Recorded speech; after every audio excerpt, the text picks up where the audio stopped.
Hey everyone, and welcome to The Explainer. We are jumping right in today because we're talking about a dynamic I know almost all of us are incredibly familiar with. We are talking about building clear standards and creating the blueprint for healthy dating. Specifically, we're tackling that exhausting, often entirely frustrating dynamic of the chase. You know the exact feeling I'm talking about, right? Staring at read receipts, trying to decode cryptic text messages, and basically riding this wild emotional roller coaster trying to win someone over. Honestly, it can feel like a full-time job. But what if we completely flipped the script today?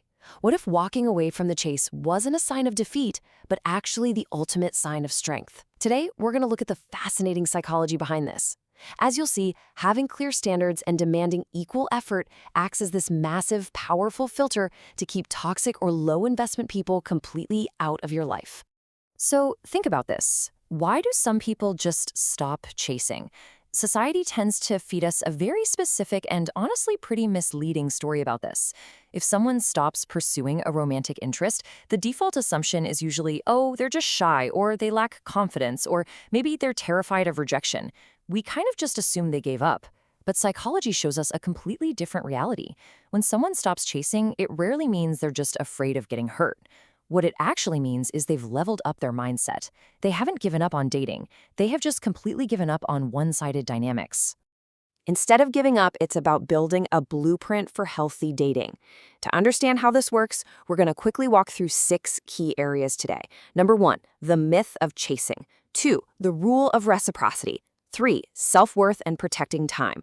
4, actions over empty words. 5, embracing solitude over settling. And finally, number 6, putting it all together into the healthy dating filter. Okay, let's jump right into section 1, the myth of chasing, and how this represents a massive shift in priorities. The most crucial thing to understand here is that not chasing is a conscious choice. It is highly, highly intentional. When you look closely at early dating behaviors, the instinct to chase is actually often rooted in anxiety, not genuine affection. But psychology reveals that when a person completely drops that habit of chasing, it's because their priorities have fundamentally shifted. They've basically taken a step back, evaluated what they actually want, and decided that the endless pursuit just doesn't serve them anymore. Think about it. The frantic energy of double texting and constantly trying to prove your worth to someone. It's literally exhausting. When your standards mature, that frantic anxiety gets replaced by this really calm, conscious choice to just put the phone down, enjoy your evening, and only engage where there is an obvious mutual interest. Conscious choice over endless chasing. And that brings us to section 2, the rule of reciprocity, which is the absolute foundation of equal effort. If you take away just one concept from our explainer today, make it this one, because it will completely rewire how you interact with others.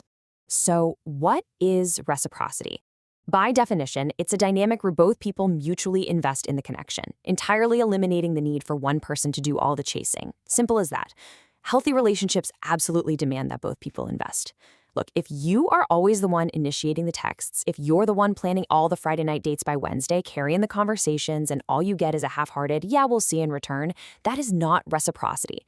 People with a healthy dating blueprint refuse to shoulder the entire burden of a connection. If the effort isn't mutual, it's an immediate signal to walk away. They just take their energy elsewhere, which naturally filters out anyone who simply won't meet them halfway. All right, let's move to section 3, self-worth and protecting time.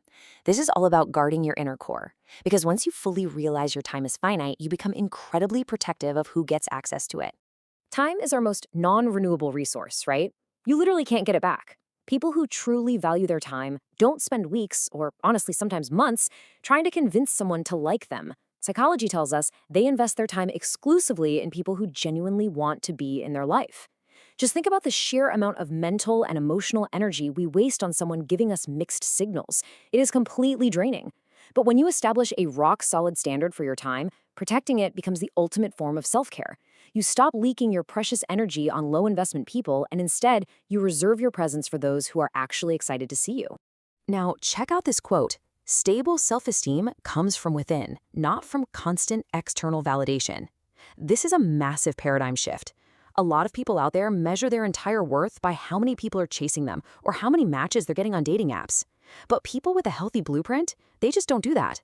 Whether someone is interested or not, it has zero impact on their confidence. They refuse to tie their self-worth to another person's fleeting attention. And that internal stability is exactly what allows them to just walk away from a one-sided dynamic without feeling like they've somehow lost their value. They already know their value, period. Which leads us perfectly into section 4, actions over empty words. This is the ultimate behavioral filter, and it's where the rubber really meets the road in any new relationship. It is a crystal clear battle. Empty promises on one side versus consistency and effort on the other. People with strong boundaries pay strict attention to consistency, reliability, and respect. Because let's be real, it is incredibly easy for someone to say the right things. Words are cheap. Someone can tell you they care about you, that they can't wait to see you, that they really want commitment. But if their actions, their actual day-to-day follow-through, don't match those grand speeches, the words mean absolutely nothing. Psychology tells us we need to observe rather than assume. Past behavior is often one of the absolute strongest predictors of future behavior. People with healthy standards do not live in a fantasy of potential. They aren't building some imaginary future based on what someone could be, and they definitely don't make excuses when someone's actions don't line up. They just watch. They objectively observe the data right in front of them. If the behavior is inconsistent or flaky, they let their behavioral filter do its job and they comfortably step away. No drama, just clarity. Moving on to section 5, embracing solitude over settling. This mindset shift right here, this is often the ultimate deal breaker that truly cements your boundaries. There is a profound difference between fearing being single and fearing wasting years of your life. People with this high standard simply do not fear being alone. Instead, they are absolutely terrified of wasting years settling for a toxic or low investment relationship that just doesn't align with their core values. When you are genuinely comfortable being alone, you're significantly less likely to settle. Solitude is peaceful. A bad relationship, on the other hand, is stressful and draining. So why on earth would you tolerate a draining, low-investment dynamic just to avoid a Saturday night by yourself on the couch? Once being single is no longer something you're running away from, your standards instinctively go way up.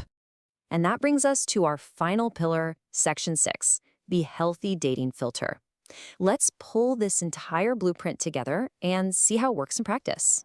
When you stack all these traits together, you value mutual effort, you protect your time, you source your self-esteem from within, you watch actions over words, and you embrace solitude over settling.